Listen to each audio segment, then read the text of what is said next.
अब हम question number 5 solve करते हैं। क्वेश्चन नंबर 5 देखिए कि दो आवेशित धातु की गोलों की त्रिज्याएं दे रखी हैं आपको 0.05 मीटर और 0.10 मीटर है और प्रत्येक गोले पर अपन को चार्ज भी गिवन है 75 माइक्रोकुलाम है। गोलों को एक पतले तार द्वारा हमने जोड़ दिया है। जैसे ही हम तारों को जोड़ेंगे, पतले तार से जोड़ेंगे तो आवेश का प्रवाह उच्च विभव से निम्न विभव की ओर होगा। आवेश की मात्रा भी ज्ञात करनी है और उभयनिष्ठ विभव भी ज्ञात करना है। याद रहे यहाँ पे आपको त्रिज्या गिवन है, यानी कि रेडियस आपको दे रखा है। आपको पहले उसकी धारिता कैलकुलेट करनी पड़ेगी। तो धारिता हम सी का जो फॉर्मूला होता है वो याद होगा आपको, गोलीय चालक की धारिता होती है R/K या 4πε0 R। हाँ ठीक है। तो अपने आप देखिए, आप R1 का वैल्यू आपको दे रखा है 0.05 मीटर, R2 का वैल्यू दे रखा है 0.10 मीटर, Q1 और Q2 दोनों का वैल्यू 75 माइक्रोकुलाम है। माइक्रो को चेंज कर दिया 10⁻⁻⁶ कुलाम आ गया। V का वैल्यू होता है C1V1 plus C2V2 upon C1 plus C2। ठीक है। अब C1 का वैल्यू हमने R1/K हो गया और C2 का वैल्यू अपना R2/K हो गया। ठीक है। ये तो C1 का वैल्यू हो गया अपना और ये अपना C2 का वैल्यू हो गया।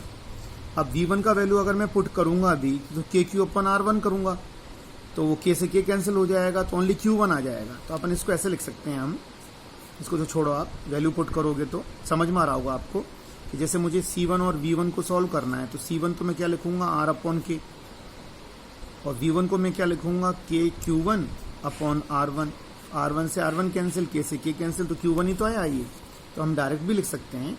तो V को मैं क्या लिख सकता हूँ Q1 plus Q2 upon C1 plus C2।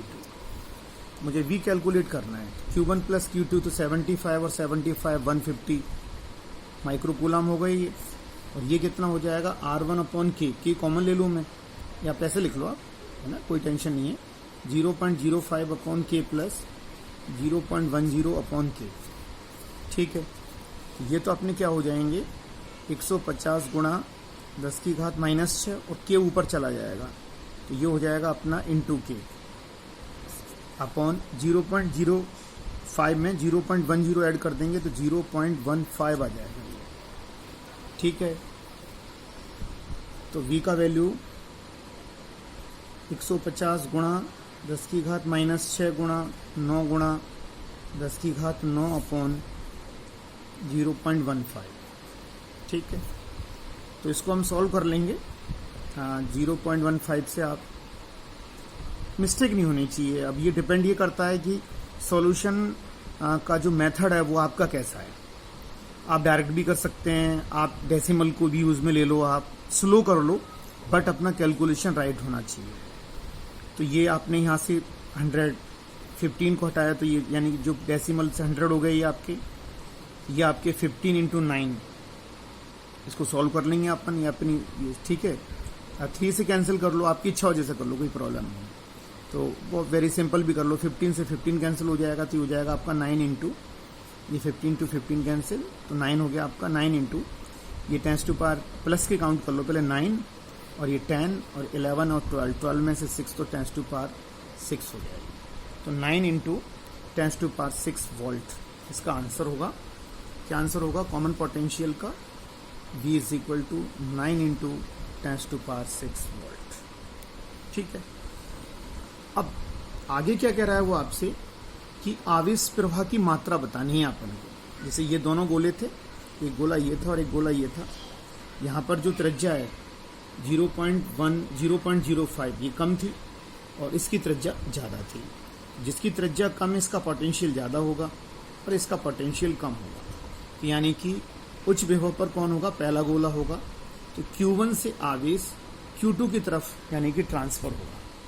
ठीक है। तो आवेश प्रवाह की जो मात्रा है अपन ये कह सकते हैं कि आवेश प्रवाह की जो मात्रा है यानी कि सेकंड पर कितना आवेश मिला। तो आप देखो कि हाँ, आवेश प्रवाह की मात्रा, ठीक है, तो वो क्या हो जाएगा अपना Q2 में से और Q डैश। तो क्या मात्रा आ गई अपनी? तो Q2 का तो Q2 और Q डैश हमें सॉल्व करना है। तो Q डैश यानी कि अब कितना आवेश है किस पे? सेकंड गोले पे। तो सेकंड गोले की यानी कि Q is equal to CV होता है, तो उसकी क्या धारिता V और उभयनिष्ठ विभव यानी धारिता तो हो गई C2 और उभयनिष्ठ विभव हो गया V।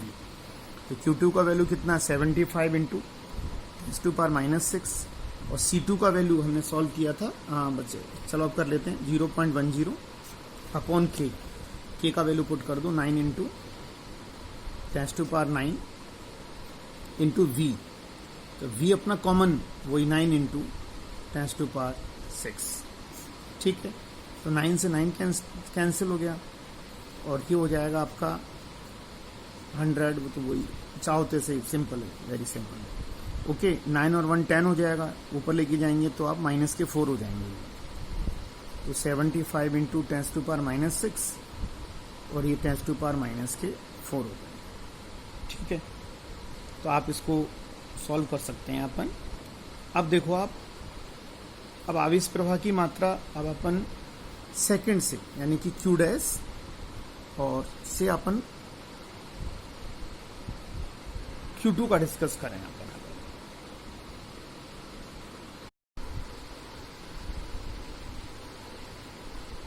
75 इंटू 10⁻⁶ में से 10⁻⁴ को माइनस करना है, तो इसको या तो इसको आप माइक्रो में चेंज कर लो 10⁻⁻6 में, या फिर इस -6 को -4 में चेंज कर लो, कैसे भी कर सकते हो आप। तो अगर इसको 75 को हम 0.75 इंटू 10⁻⁴ लिख देंगे, ये भी 10⁻⁴, सब्ट्रैक्ट करेंगे अपन, तो इसमें से 0.75 में से 1 को करेंगे अपन सब्ट्रैक्ट, तो 1 में से 0.25 आ जाएगा, ये 0.25 नेगेटिव इसलिए क्योंकि इसका ये वैल्यू ज़्यादा है, ठीक है। तो ये फिर इसको हम इसकी घात -6 कूलाम भी लिख सकते हैं, या फिर इसको अपन -25 माइक्रो कूलाम भी लिख सकते हैं। अब एक चीज़ अपन को याद रखनी है कि Q2 डैश का जो वैल्यू है वो Q2 से ज़्यादा है। तो अगर हम आवेश प्रवाह की मात्रा देखें तो कितना 25 माइक्रो कूलाम चार्ज क्या होगा वो ट्रांसफ़र हो रहा है। कितना चार्ज ट्रांसफ़र हो रहा है? 25 माइक्रो कूलाम चार्ज ट्रांसफ़र हो रहा है, क्योंकि अब इस पर कितना हो गया है, अब इस पर हम कह सकते हैं कि अब 100 हो गया। तो यहाँ पर कितना था 75, यहाँ पे भी कितना था 75, ये भी 75 माइक्रो कूलाम था, ये भी 70, तो 25 माइक्रो कूलाम चार्ज ट्रांसफर हुआ, तो ये कितना हो गया आपका 100, और ये वाला ये कितना हो जाएगा आपका 50। तो यानी कि वो आपसे पूछ रहा है कि आवेश प्रवाह की मात्रा पूछ रहा है कि कितना आवेश प्रवाहित हुआ, तो हम कह सकते हैं कि 25 माइक्रो कूलाम चार्ज इसमें से क्या हो रहा है, प्रवाहित हो रहा है, ठीक है।